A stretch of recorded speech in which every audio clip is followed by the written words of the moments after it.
¿Alguna vez han pasado junto a un edificio en ruinas y sienten que algo, desde una ventana vacía, los observa? ¿Han sentido esa mezcla de miedo y curiosidad que les susurra al oído que entren, que descubran el secreto que el tiempo ha intentado sepultar? En México, hay lugares olvidados que guardan secretos muy oscuros. Cicatrices en el paisaje. Fachadas que se caen a pedazos. Pasillos llenos de eco y habitaciones donde el tiempo, simplemente, se detuvo. Son lugares que la gente abandonó, pero que nunca quedaron realmente solos. Porque hay dolores que se impregnan en las paredes, tragedias que manchan la tierra y ecos que se niegan a ser silenciados. Esta noche, les contaré 3 historias. Historias de personas que se atrevieron a cruzar ese umbral, que ignoraron la voz de la prudencia y decidieron entrar en la oscuridad. Ahora, desearían no haberlo hecho nunca, porque descubrieron, de la peor manera, que cuando un lugar es abandonado, algo más siempre se muda a él. Relato 1. La Torre Insomne. Mi nombre es Javier.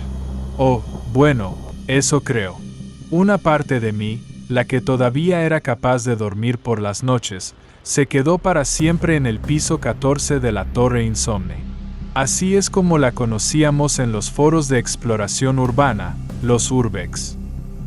Su nombre real era Corporativo Kinetia, un monstruo de concreto y cristal que prometía progreso allá en los 80, en una zona financiera de la Ciudad de México que ahora se ve cansada, gris.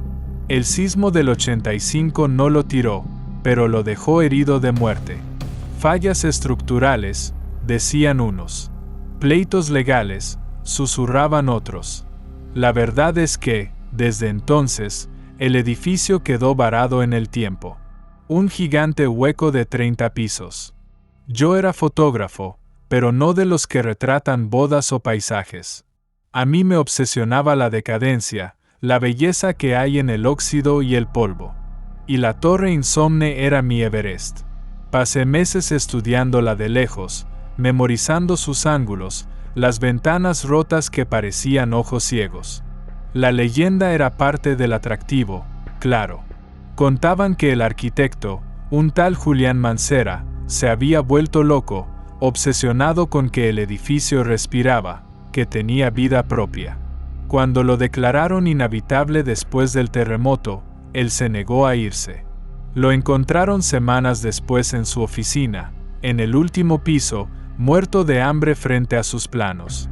Decían que su espíritu seguía ahí, vigilando su creación fallida, un guardián celoso de su tumba de concreto. Yo pensaba que eran puros cuentos para asustar a los vándalos. Pura parafernalia. La noche que entramos éramos 3. Mónica, una estudiante de arquitectura fascinada con la estructura imposible de Mancera.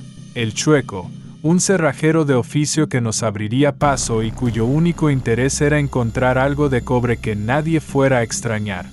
Y yo, armado con mi cámara y la arrogancia de mis 25 años. Entrar fue casi una burla a la leyenda. El Chueco forzó una puerta de servicio oxidada en el estacionamiento subterráneo en menos de 5 minutos. El aire que nos recibió fue el primer golpe. No era aire, era un miasma. Olía a humedad estancada, a papeles podridos, a orines viejos y a algo más. Un olor metálico, casi a cobre, pero más dulce, más rancio. Huele a muerto con desodorante barato, dijo Mónica, tapándose la nariz con el cuello de su sudadera. El Chueco se rió. Es el aroma oficial del Urbex, princesa. Acostúmbrate. El plan era sencillo, subir por las escaleras de emergencia hasta el piso 14, donde un explorador anterior había jurado que había oficinas casi intactas, congeladas en el tiempo. El premio gordo para un fotógrafo como yo. Si nos quedaban agallas, intentaríamos llegar a la oficina de Mancera en el piso 30. Los primeros pisos eran un paseo por el apocalipsis de oficina. Todo saqueado, grafitis cubriendo las paredes, alfombras levantadas por la humedad como piel enferma. El silencio era lo más extraño. Pesado, denso. En una ciudad que nunca duerme, el silencio total es lo más ruidoso que existe. Solo se oían nuestras pisadas sobre vidrios rotos y un goteo constante, rítmico, en algún lugar lejano. Ploc, ploc, ploc, como un reloj marcando un tiempo que ya no existía. En el piso 7, mi cámara empezó a fallar. La pantalla parpadeaba, el enfoque automático se volvía loco.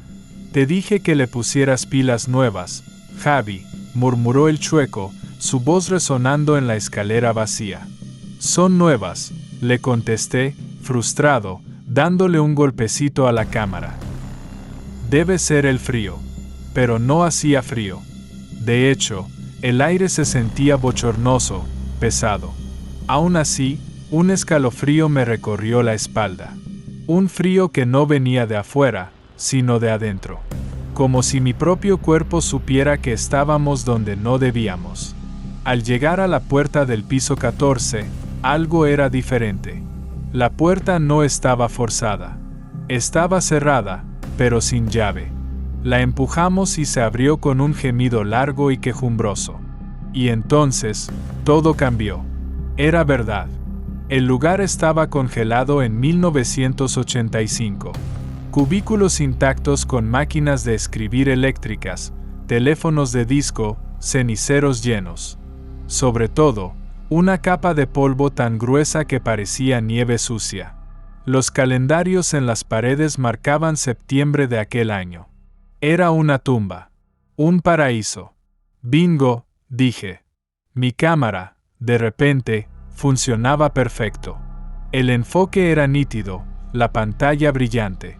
Mientras Mónica hacía bocetos de la distribución de las oficinas, maravillada, y el chueco hurgaba discretamente en los cajones, yo empecé a tomar fotos. Me movía en silencio, conteniendo la respiración. El clic del obturador se sentía como una profanación, un ruido ajeno a ese sepulcro. Y entonces, lo escuché. Un susurro, tan bajo que pensé que era el viento colándose por una ventana rota. Pero no había viento. Era una voz débil, rasposa, como la de alguien que no ha bebido agua en días. Y parecía decir una palabra. Mío. Me detuve en seco. Mis músculos se tensaron. ¿Oyeron eso? Mónica levantó la vista de su cuaderno. ¿Oír qué? El chueco negó con la cabeza, sin dejar de revisar un archivero. Debió ser mi imaginación. El poder de la sugestión. Seguí con mis fotos. Entré a la oficina de algún gerente, más grande que las demás. Sobre el escritorio de caoba había un portarretratos de plata, boca abajo. La curiosidad es un impulso estúpido. No pude evitarlo, lo levanté. La foto era de una familia sonriente. Un hombre, una mujer y 2 niños. Detrás, una inscripción grabada con letra elegante, para que nunca olvides por quién trabajas. Con amor, Clara. Y de nuevo el susurro, esta vez más cerca, más claro. Justo detrás de mí, como si alguien estuviera leyendo por encima de mi hombro. Mi, os. En plural. Me giré de golpe, con el corazón martillándome en la garganta. Nada. Solo la oficina vacía, ahogada en polvo. La sensación de ser observado era casi física, como una mano helada en mi nuca. Chicos, creo que ya deberíamos irnos, dije, mi voz un temblor que no pude controlar. Tranquilo, Rambo, bromeó el chueco, sacando una engrapadora de metal de un cajón. Apenas estamos calentando. Vamos al piso 30, a ver si el arquitecto nos invita a un café fantasma. Mónica, sin embargo, sí me miró con preocupación. ¿Estás bien, Javi? Te ves pálido como el polvo. Antes de que pudiera responder, un estruendo metálico retumbó en todo el piso. Un archivador de metal, uno de esos armatostes pesadísimos que ni 2 personas podrían mover con facilidad, se había volcado a unos metros de nosotros. Cayó de frente, con un ruido ensordecedor que nos hizo saltar del susto. Nos quedamos helados. El chueco apuntó su linterna hacia el mueble caído. ¿Qué demonios? No había nadie ahí. Yo sabía que no. El archivero estaba contra una pared sólida, lejos de cualquier ventana o corriente de aire. Simplemente se cayó. O lo empujaron. Ya estuvo. Me largo, dijo Mónica, guardando sus cosas con manos temblorosas. No, esperen, dije yo. El miedo se había convertido en una estúpida y peligrosa necesidad de entender. Mi cámara. Apunté el lente hacia la oscuridad del pasillo que conducía al fondo del piso. Enfoqué y disparé. Revisé la pantalla. La foto mostraba el pasillo vacío. Pero al fondo, justo donde la oscuridad era casi total, había algo. 2 puntos de luz pálida, muy juntos. Parecían ojos. Pero estaban demasiado altos, a la altura de la cabeza de un hombre de 2 metros. Les enseñé la foto. El chueco palideció. Es un reflejo, ¿verdad? De mi linterna. Tu linterna apunta al suelo, dijo Mónica, con la voz ahogada. En ese instante, la pantalla de mi cámara parpadeó y se apagó. La batería, que estaba llena, murió de golpe. Al mismo tiempo, las linternas de mis amigos empezaron a fallar, sus haces de luz temblaban y perdían intensidad, como si algo les estuviera robando la energía. Y después, el sonido. Ya no era un susurro. Era un lamento largo, gutural, que parecía salir de las propias paredes de concreto. Un sonido de desesperación infinita y de una rabia helada. El llanto de un hombre, distorsionado por el eco y la locura hasta convertirse en el rugido de una bestia herida. No discutimos más. Corrimos. Corrimos como nunca, tropezando en la oscuridad, guiados por los destellos moribundos de las linternas. El lamento nos perseguía, mezclado ahora con un ruido de arrastre, un sonido rasposo y pesado, como si algo grande, algo hecho de metal y furia, se moviera por el suelo, siguiéndonos. Bajamos los 14 pisos a una velocidad suicida, cayendo y levantándonos, con los pulmones ardiendo. El aire se volvió helado, un frío antinatural que quemaba la piel. Podía sentirlo. No lo veía, pero lo sentía. Una presencia fría y furiosa que descendía con nosotros, siempre detrás, siempre cerca. Cuando por fin salimos al estacionamiento y sentimos el aire tibio y contaminado de la ciudad, casi lloramos de alivio. Nos quedamos ahí, apoyados contra la pared, jadeando, mirando la mole negra de la torre insomne, observándonos en silencio. Nunca más volví a la exploración urbana. La foto que tomé se corrompió, el archivo se dañó y fue irrecuperable. Pero no la necesito. La imagen de esos 2 puntos de luz en la oscuridad está grabada a fuego en mi memoria. A veces, cuando el insomnio me gana y paso en mi coche por esa zona de madrugada, no puedo evitar mirar hacia arriba. Y siento, con una certeza que me hiela la sangre, que desde una ventana del piso 14, algo me devuelve la mirada. El arquitecto sigue en su edificio. Y odia las visitas. Relato 2. Lo que la tierra cobra. Me llamo Arturo, soy ingeniero agrónomo. Mi vida son los números, la composición química del suelo, los ciclos del nitrógeno. No soy hombre de supersticiones. O al menos, no lo era.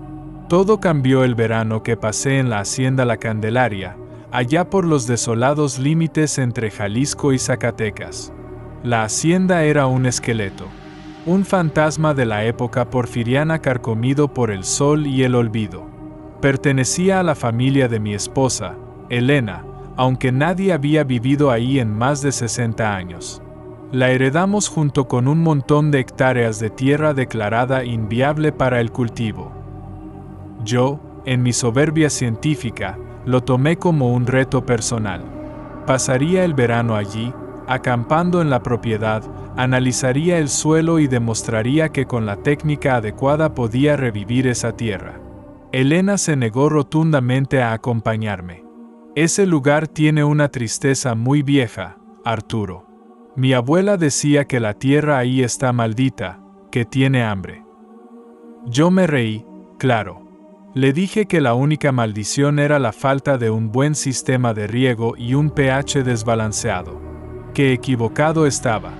Me instalé en el pueblo cercano, un puñado de casas de adobe llamado San Cipriano, y manejaba a la hacienda cada día. Desde la primera vez que la vi, me atrapó. Muros de adobe desmoronándose, arcos de cantera cubiertos de enredaderas secas, y un patio central donde la maleza había reclamado hasta el último centímetro. Se sentía el peso aplastante de la historia. La gente del pueblo era callada, recelosa. Cuando preguntaba por la hacienda, bajaban la mirada o cambiaban el tema. El único que habló fue don Eladio, un anciano de piel curtida que había trabajado para la familia de Elena cuando era apenas un niño. Esa casa no quiere a nadie, ingeniero, me dijo una tarde, mientras compartíamos una botella de agua bajo un mezquite.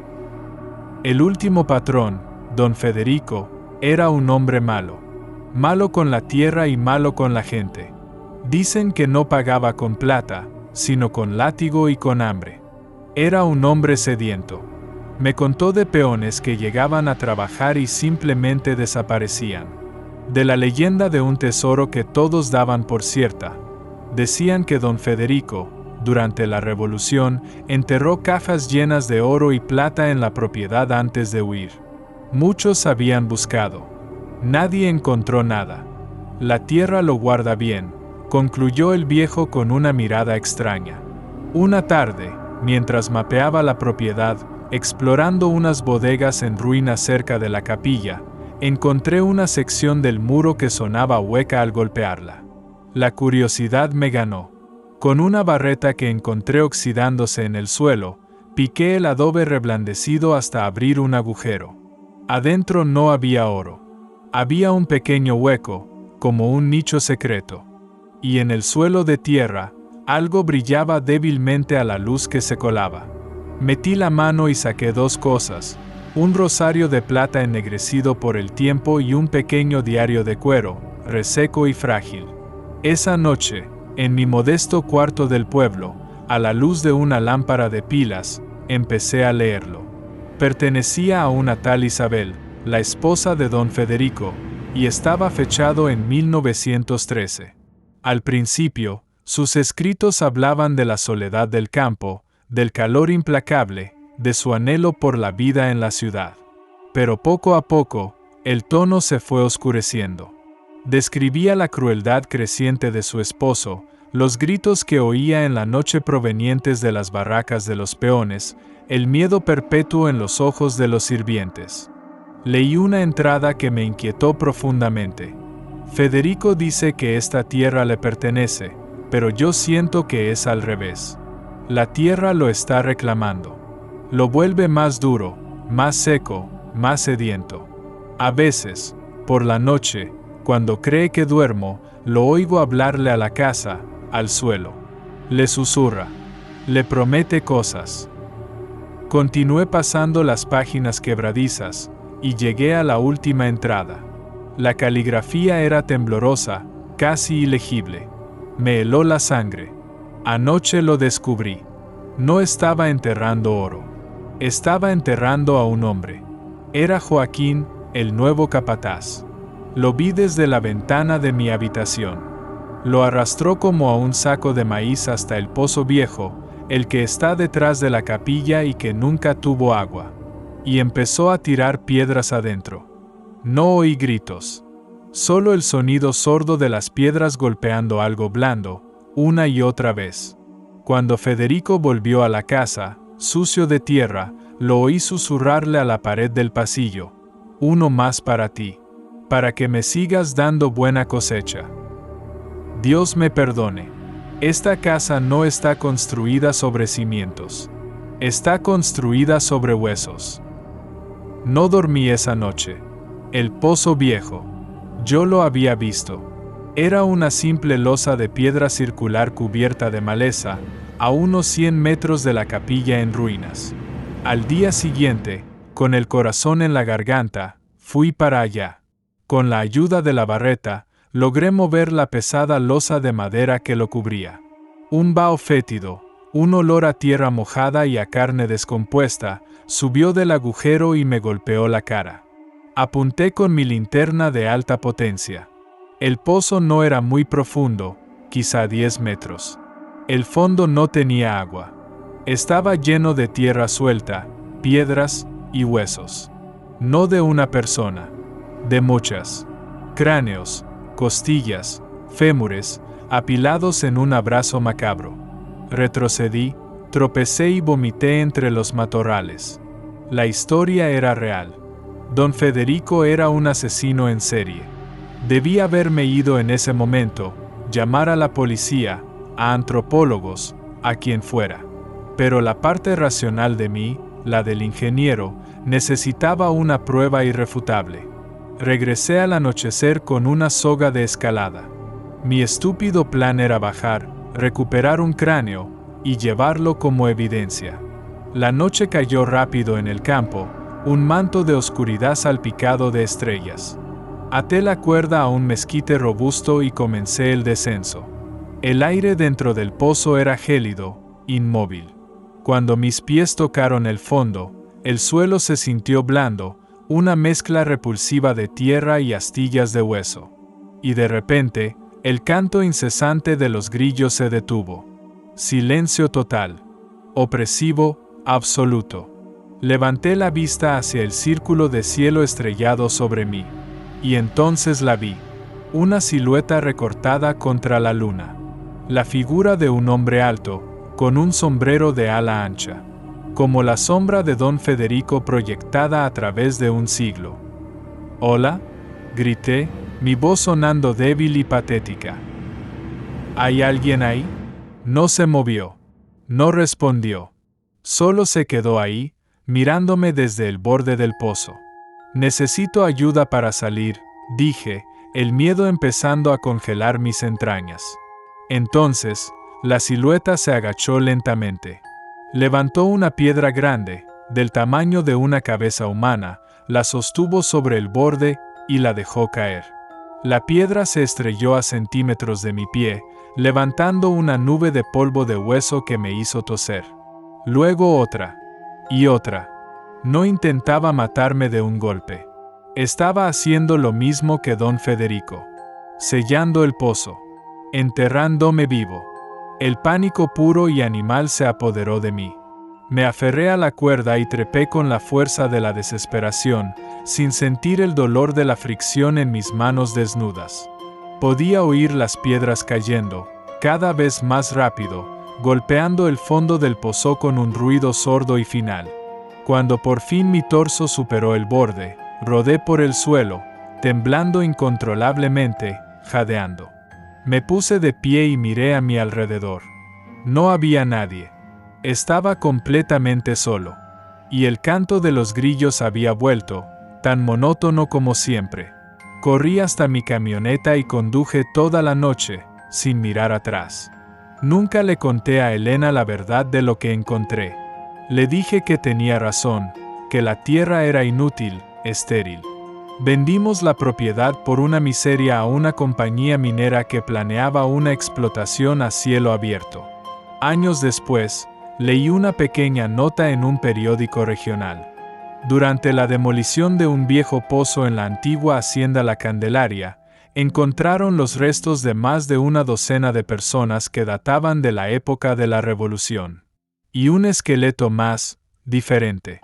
Cerca de la superficie, con ropas modernas y el cráneo aplastado por una piedra. Pertenecía a un geólogo de la compañía minera que había desaparecido semanas antes durante la exploración inicial. La tierra de la Candelaria no está maldita. Es algo peor. Está hambrienta. Y don Federico le enseñó a comer. Ahora que él no está, la tierra sigue cobrando su deuda. Relato 3. El turno eterno. Soy geólogo. Mi nombre es Ismael. Para mí, las piedras hablan. Cuentan historias de tiempo, de presión, de eras geológicas. Pero nunca, hasta que visité el pueblo fantasma de Ocaso, en la Sierra de Zacatecas, Había escuchado a las piedras gritar. ¿Ocaso fue un próspero pueblo minero que murió de golpe? En 1928, una explosión de gas grisú en la veta principal atrapó a más de 50 mineros del turno de noche. Los intentos de rescate fueron inútiles. Los derrumbes posteriores y la toxicidad del aire hicieron imposible llegar a ellos. Con gran pesar, sellaron la entrada principal de la mina, la Silenciosa, convirtiéndola en una tumba de roca. Y el pueblo, sin su corazón de plata, se desvaneció con el tiempo. Yo llegué casi un siglo después, contratado por una corporación para un estudio preliminar. Querían saber si era geológicamente viable y económicamente rentable reabrir la mina. Era un trabajo de una semana, en total soledad. Los primeros días fueron fascinantes y melancólicos. El pueblo era una cápsula del tiempo. Casas de adobe con las puertas abiertas, meciéndose con el viento. Mesas puestas con platos de peltre, lecciones a medio escribir en la pizarra de la escuela. En la cantina, los vasos aún estaban sobre la barra. Era como si todos se hubieran levantado y marchado al mismo tiempo. Pero la mina me llamaba. La entrada principal, sellada con una gruesa placa de concreto, tenía una placa de bronce que decía: «Aquí yacen 53 almas. Que descansen en paz». Mi trabajo era tomar muestras en los alrededores, lejos del sello. Pero en mi tercer día, explorando una cañada, encontré otra entrada. Un tiro de ventilación vertical, una boca negra en la tierra con una vieja escalera de hierro oxidada que bajaba a la oscuridad. Según mis mapas topográficos antiguos, conectaba con un nivel de exploración por encima de la zona del desastre. Era una imprudencia monumental. Era una violación de una tumba. Pero la curiosidad del geólogo fue más fuerte que el sentido común. Decidí bajar. Equipado con mi casco, lámparas, arnés y cuerdas, comencé el descenso. El aire se volvió frío al instante, olía a metal húmedo y a tierra profunda. La escalera de hierro terminó después de unos 20 metros, y seguí bajando en rappel hasta que mis botas tocaron suelo firme. Estaba en un túnel estrecho, apuntalado con vigas de madera podridas. Silencio absoluto. La potente luz de mi casco cortaba la negrura como un cuchillo.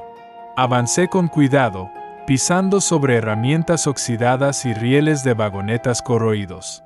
Después de caminar unos 100 metros, escuché un ruido. ¡Pum! Un golpe seco, metálico. Lejano.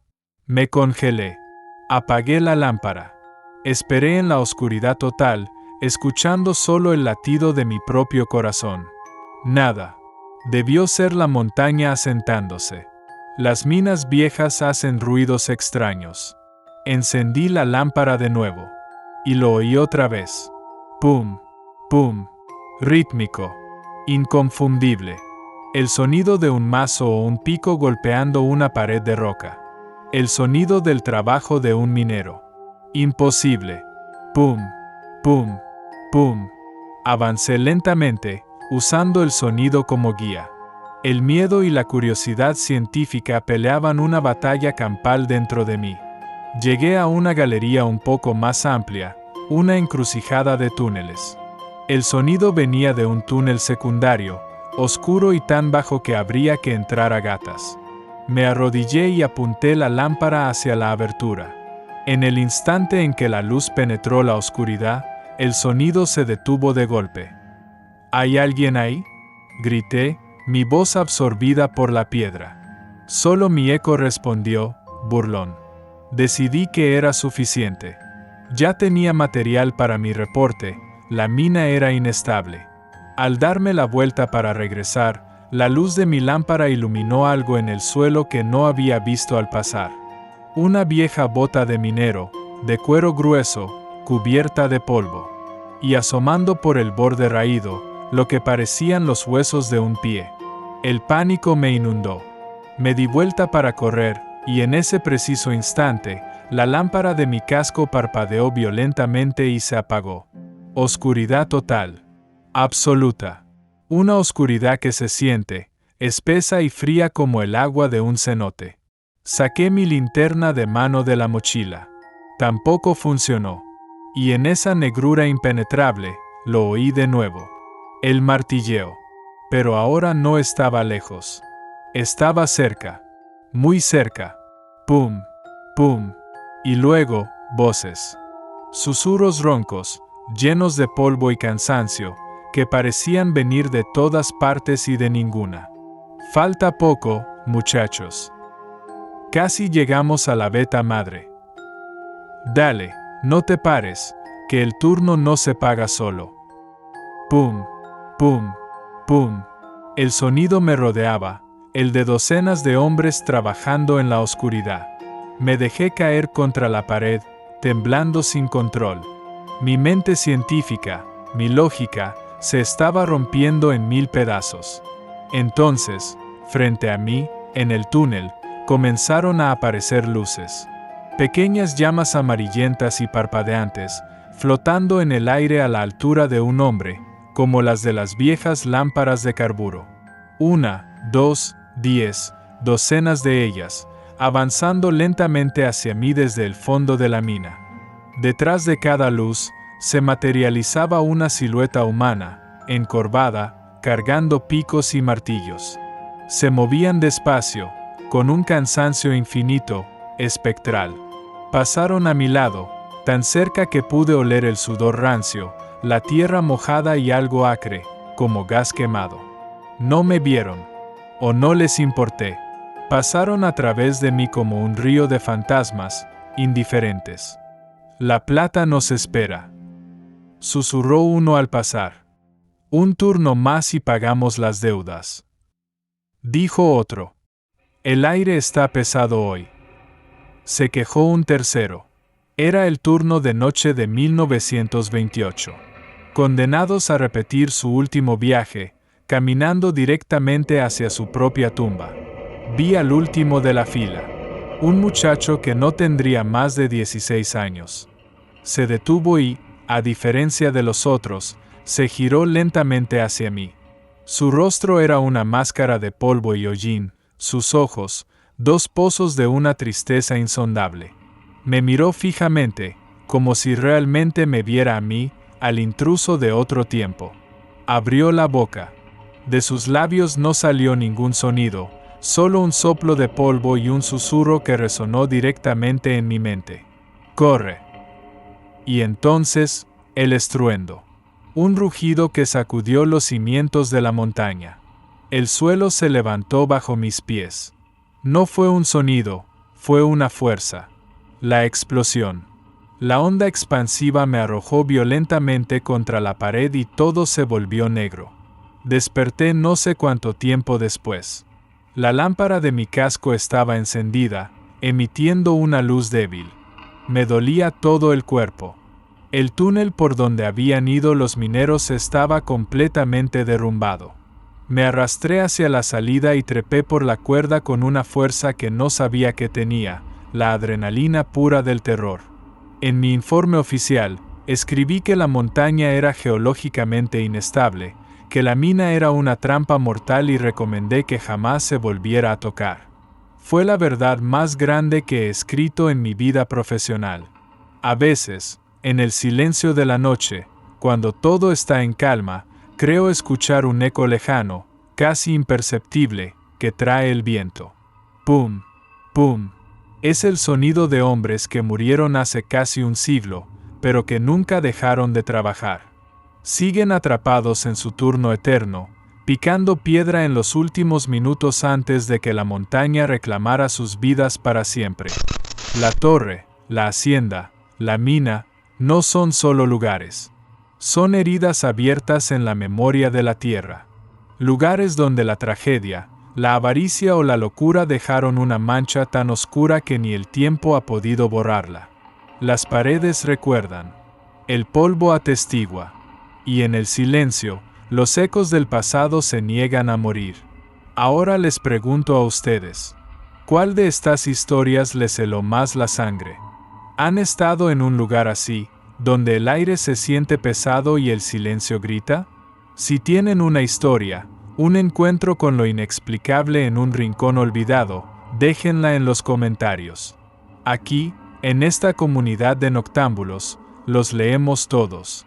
Si quieren seguir escuchando los relatos que habitan en los rincones oscuros de nuestro mundo, suscríbanse y activen la campana.